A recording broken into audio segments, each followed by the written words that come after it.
Hello guys, welcome back my YouTube channel Laila Lulu.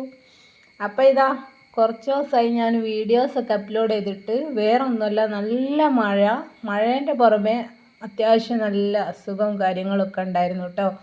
പനിയും പിന്നെ കയ്യിന് എന്തോ ഒരു സാധനം കുത്തി. വീട്ടിൽ മഴേൻ്റെ സമയത്ത് വഴിയിൽ അവിടെയൊക്കെ പുല്ല് പറിച്ചുകൊണ്ടിരിക്കുമ്പോൾ അതിൻ്റെ കല്ലിൻ്റെ ഇടയിൽ നിന്ന് എന്തോ ഒരു സാധനം കുത്തിയിട്ട് നല്ല വേദനയായിരുന്നു കേട്ടോ. ഇതിപ്പോൾ ഡോക്ടറെ അടുത്ത് പോകുമ്പോൾ ഞാൻ വീഡിയോസ് എടുത്ത് വെച്ചായിരുന്നു കേട്ടോ.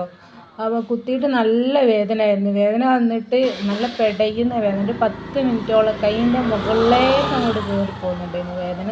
അത്രത്തോളം വേദനയായിരുന്നു കേട്ടോ.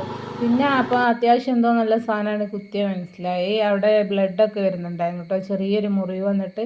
അപ്പോൾ ഞാൻ പുല്ല് പറിച്ചൊന്ന് വൃത്തിയാക്കാൻ വിചാരിച്ചിട്ട് ചെയ്തുകൊണ്ടിരിക്കുകയായിരുന്നു. അപ്പോഴാണ് ഇത് കിട്ടിയത്. അപ്പോൾ ഞാൻ ഒരു ഉച്ചക്കായ സമയം ആയതുകൊണ്ട് പിന്നെ ഡോക്ടറെ അടുത്തേക്കൊന്നും പോകാൻ നിന്നില്ല. പിന്നെ ഞാൻ വേണമെങ്കിൽ ഇനി രാവിലെ ഒന്ന് പോയി കാണിക്കാമെന്ന് വിചാരിച്ചു. അങ്ങനെ രാത്രി ആയപ്പോൾ വീണ്ടും നന്നായിട്ട് നീരൊക്കെ വന്ന് കൈ നല്ല വേദന ആയിട്ടോ. അപ്പം ഞാൻ വീട്ടിൽ മഞ്ഞളുള്ളതുകൊണ്ട് മഞ്ഞൾ എടുത്തിട്ട് നല്ലോണം ഉരച്ച് 1-2-3 വട്ടമൊക്കെ ഉരച്ചപ്പോൾ കുറച്ച് വേദന കുറഞ്ഞു കേട്ടോ. പിറ്റേന്ന് ഞാൻ രാവിലെ എഴുന്നേൽക്കുമ്പോൾ വീണ്ടും ഇത് തന്നെയാണ്, നന്നായിട്ട് നീരും കൈയിൻ്റെ പുറം ഭാഗത്തേക്കും വിരലിലേക്കൊക്കെ നീര് വന്ന് കൈയിൻ്റെ ഉള്ളിലൊക്കെ നീര് വന്നിട്ടോ. നല്ല വേദന നന്നായിട്ട് ഉണ്ടാവുകയും ചെയ്തു. അപ്പോൾ വീണ്ടും ഞാൻ മഞ്ഞളൊക്കെ ഉരച്ചപ്പോൾ കുറച്ചൊന്ന് കുറഞ്ഞ്. പിന്നെ ഞാൻ വിചാരിച്ചു ഇത് ഇടയ്ക്കിടയ്ക്ക് ഇങ്ങനെ വരുന്നതുകൊണ്ട് എന്തായാലും ഡോക്ടറെ കാണിക്കാം. പിന്നെ ഓൾറെഡി എനിക്ക് പനിയുണ്ട്, ചുമയുണ്ട്, ജലദോഷമൊക്കെ ഉണ്ട്. അപ്പോൾ അതും കുറയുന്നില്ല. അപ്പോൾ അങ്ങനെയാണ് ഞാൻ ഹെൽത്ത് പോയി. ഹെൽത്തിൽ നിന്ന് ആ ലോഷൻ തന്നു, കൈയിൻ്റെ ചൊറിച്ചിലും ഒക്കെ മാറാൻ വേണ്ടിയിട്ട് പുരട്ടാൻ വേണ്ടി ലോഷൻ തന്നു. പിന്നെ കുറച്ച് ടാബ്ലറ്റും ഉണ്ടായിരുന്നു നീരൊക്കെ വലിയാൻ വേണ്ടിയിട്ട്.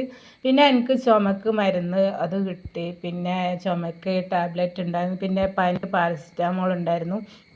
അപ്പോൾ ഞാൻ കാണിക്കാൻ പോകുന്ന സമയത്ത് പനി കുറഞ്ഞിരുന്നു കേട്ടോ. അപ്പോൾ ഞാൻ പിന്നെ പാരസിറ്റാമോൾ കഴിച്ചില്ല, ബാക്കി ടാബ്ലറ്റും കാര്യങ്ങളൊക്കെ കഴിച്ചു, മരുന്നൊക്കെ കുടിക്കുകയും ചെയ്തു. പിന്നെ അതിൻ്റെ പുറമെ വീട്ടിൽ നിന്ന് കുരുമുളകും ഇഞ്ചി വെളുത്തുള്ളിയൊക്കെ ഇട്ടിട്ട് വെള്ളം തിളപ്പിച്ച് അങ്ങനെ കുടിക്കുകയും കൂടെ ചെയ്തതിൻ്റെ ശേഷമാണ് ചുമയും കാര്യങ്ങളൊക്കെ മാറി ഒന്ന് സെറ്റായി റെഡിയായി വരുന്നത്. അപ്പോൾ ഇത്രയൊക്കെയാണ് വീഡിയോ ഇടാൻ വൈകിയത്. നമ്മളെ ചാനൽ ഇഷ്ടപ്പെടുന്നവർ ലൈക്ക് ചെയ്യുക, കമൻറ്റ് ചെയ്യുക, ഷെയർ ചെയ്യുക, ചാനൽ സബ്സ്ക്രൈബും കൂടെ ചെയ്യുക. വീണ്ടും കാണാം പുതിയ വിശേഷങ്ങളും വീഡിയോസൊക്കെ ആയിട്ട്.